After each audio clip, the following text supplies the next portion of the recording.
아멘. 오늘 주리자매님 찬양 콘서트에 오신 모든 분들을 환영합니다. 오늘 찬양으로 정말 하나님의 은혜와 위로가 이 자리에 계신 모든 분들에게 임하시길 기도하겠습니다. 제가 섬기는 우리 클리브랜드 하는 장로교회는요, 이 클리브랜드에서 제일 처음 세워진 교회입니다. 저희 이 교회가 1978년도에 저희가 옛날엔 침례교회였거든요. 이 건물을 사서 이 성전을 구입하고 이사를 왔습니다. 그러니까 42년 전에 여기 이사 온 겁니다. 그래서 저희 교회 주소는요 4839 폴로드, 클리브랜드 44109, 이게 저희 교회 주소입니다. 여러분들 이 자리에 계신 분들도 다 각자의 집에 주소가 있으실 거예요. 근데 여러분들 혹시 이런 생각 해보신 적 있습니까? 하나님 주소는 어딘지 아세요? 하나님 주소, 하나님이 계신 주소가 어딘지 아십니까? 제가 어렸을 때 조용기 목사님 설교 중에 제가 잊지 못하는 예화가 하나 있었어요. 뭐냐면 조용기 목사님이 1958년도에 이제 어디죠? 불광동에서 교회를 개척하시고 그런 사역을 정말 많이 하셨잖아요. 젊으셨을 때 정말 대단하셨잖아요. 근데 그분이 어떤 가정에 신방을 해서 어떤 성도님의 가정을 신방하게 됐어요. 근데 그 교회가 처음 예수님 믿고 신방하는 과정 가운데 그 남편이 중풍에 걸리셔가지고 되게 힘들어 하셨던 거예요.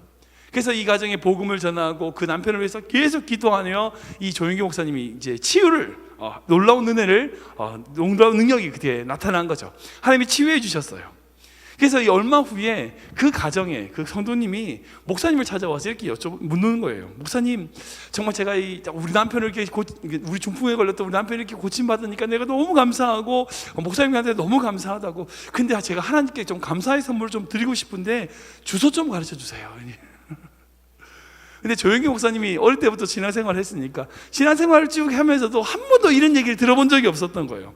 그 질문을 받고 나서 신앙생활을 오래 했지만 그런 걸 물어본 사람이 아무도 없었는데 그런 이야기를 듣고 나니까 좀 충격이 들어요. 하나님 주소를 어떻게 대답해야 될까?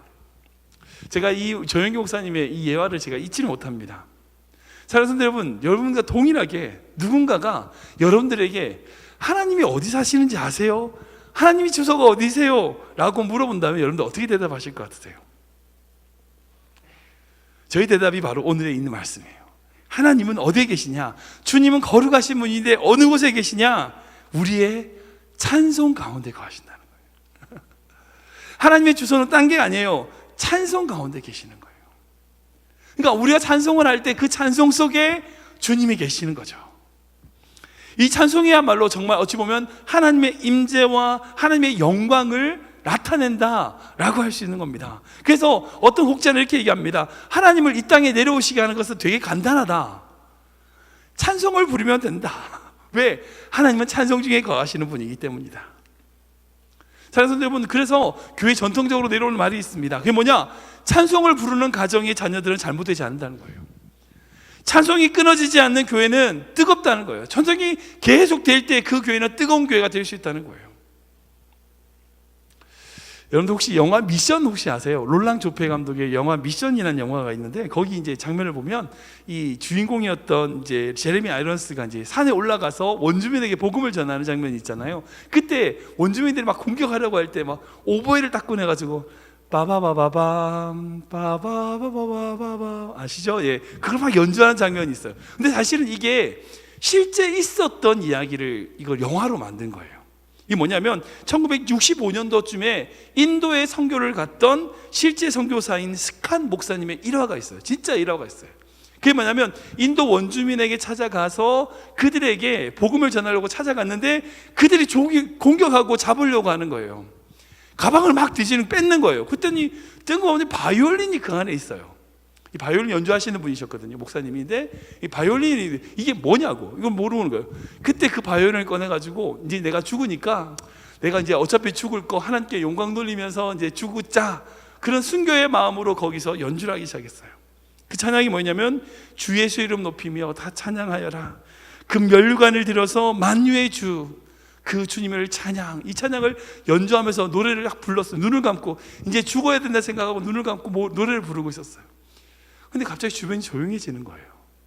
그 눈을 떴더니 실제 그 원주민들이 그 영어를 도저히 알아듣지 못하는 그 원주민들이 이 목사님이 정말 영혼을 담아서 연주하고 불렀던 그 찬양에 감동을 한 거예요. 그리고 그 사람들을 마을로 데리고 들어간 거예요. 실제로. 그래서 그곳에 복음을 증거하고 복음을 나타냈던 실제 사건을 영화화한 것이 바로 이 장면이라고 제가 보았습니다. 사랑하는 성도 여러분, 우리가 찬양을 하면요, 찬양 가운데 주님이 계십니다.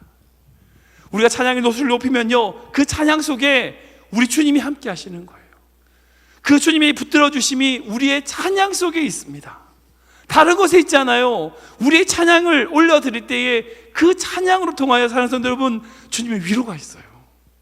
힘드십니까? 힘들어서 찬양 못하겠다가 아니에요. 힘드니까 찬양해야 돼요. 문제가 있으십니까? 어려움이 있으십니까? 문제가 있고 어려움이 있어서 찬양 못하는 게 아니에요. 문제가 있고 어려움이 있으니까 찬양하셔야 돼요. 그 찬양으로 말미암아 하나님의 임재를 경험하실 수 있는 거예요. 하나님의 위로를 경험하실 수 있는 거예요. 저는 우리 클리브랜드 모든 분들이 찬양하는 분들이 되셨으면 좋겠어요. 정말. 특별히 저희 교회에서 이제 다음 주일부터 이제 2020년 금요 예배가, 찬양 예배가 시작됩니다. 찬양을 사모하시는 분들은 좀 오셨으면 좋겠어요. 정말 찬양에 기름 부으심이 있습니다. 잠깐 나눴지만 여러분들 그 찬양 은혜 받으셨을 거예요. 정말 하나님의 찬양의 기름 부으심이 저희 교회에 있습니다.